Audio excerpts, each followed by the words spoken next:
Well, hello, it's Andrew Doubleday yet again. And today we're continuing in our little three-part series in Mark chapter 1, verses 9 through to 16. Today we're in the middle section. In our last episode we looked at the first part, which was the baptism of Jesus and that rich affirmation that he received as he came up out of the waters.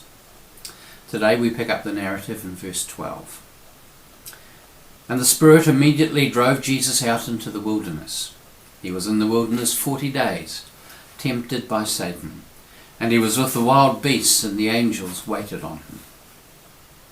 I like the way that Eugene Peterson in The Message puts it. At once, the same Spirit pushed Jesus out into the wild. The same Spirit that had so warmly affirmed him with those words, "This is my Son, my dearly beloved, in you I am well pleased." The same Spirit is now driving Jesus for a 40-day period of testing. Has the Spirit had a change of mind? Has Jesus done, thought, believed, felt something awful in the moment since he came up out of the waters of baptism and is therefore up for punishment? Of course not. Yet when something negative happens to us, so often our default position is to assume that we've done something wrong and that we're being punished. God loves Jesus every bit as much now as has always been the case. God has not had a change of mind about this, has not had a change of mind about Jesus or about you or about me. But Jesus experiences this profound sense of propulsion which drives him into the desert. This is not something, I want to suggest, that he would naturally have chosen for himself. Yet here he is. This is, we discover, a time of testing. And I want to suggest, more importantly, a time of strengthening the character muscle within him. It's conducted against the background of his baptism experience, which acts as a marker post, something that he can look back to, something that he can claim was real, and he knew a profound sense of how loved he was and continues to be by God and can cling to that. We all surely experience and need moments like this, both the dark ones and the light ones. Sometimes the dark ones can be long. My first job coming out of school was with the Ministry of Works. I knew within 2 weeks that I'd landed in a situation for which I was temperamentally totally unsuited. Yet I was also aware of a sense within me that I needed to stick this out. This was important for me and for my future. So I did.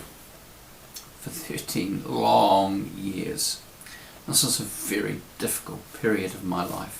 It was from there I went off to Trinity College. For me, Trinity College was like a 3-year holiday. And as I look back at those 13 years working for the government, for a long time I thought I had wasted those years. Those years of my life were just a complete write-off that I'd wish I'd avoided in some way. Yet in retrospect, now as I look back, I see how important those years were. I see not so much what they took from me, but what they gave me. I'm fairly sure that I would not have survived in ministry without them, in the presbyteral ministry without them. As I said, I'm now able to look back at those years, at not what they took from me, but with gratitude for what those years gave me. Now, this doesn't mean I want to repeat them. I am, however, grateful for them. I want to suggest that these 40 days were not a walk in the park for Jesus. That if we imagine he just breezed through them, we fail to understand their nature and their purpose. While I imagine he would have never wanted to repeat them, through the next 3 years he would have come back to look at them with a sense of gratitude as he recognised the strength of character that they developed in him, the way that they set him up as he faced obstacles, as he faced doubt, as he faced the temptation in the years to come to give up.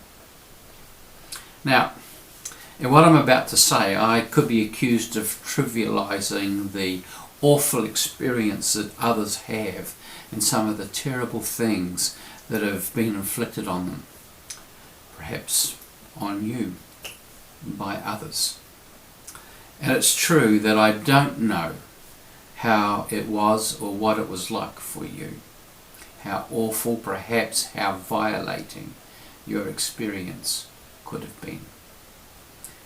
Yet I'm inviting us all to look at the dark periods in our lives through a different lens. I'm inviting us to consider that it might be worth reframing them.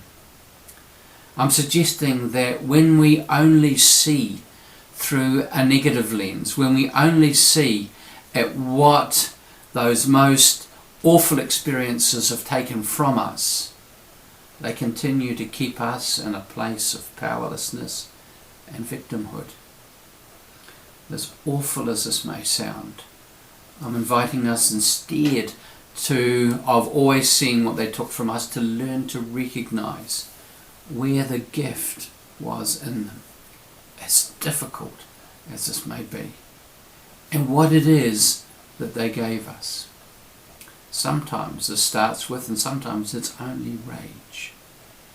Yet hopefully it ultimately leads to a place of empowerment where we discover our own strength and the strength of the God who was with us, even in the awfulness. Jesus is empowered by his dark 40-day desert experience. Our desert experiences can empower us also. They can be a huge source of motivation and ultimately of strength as we move into the future that God has for us. God bless you.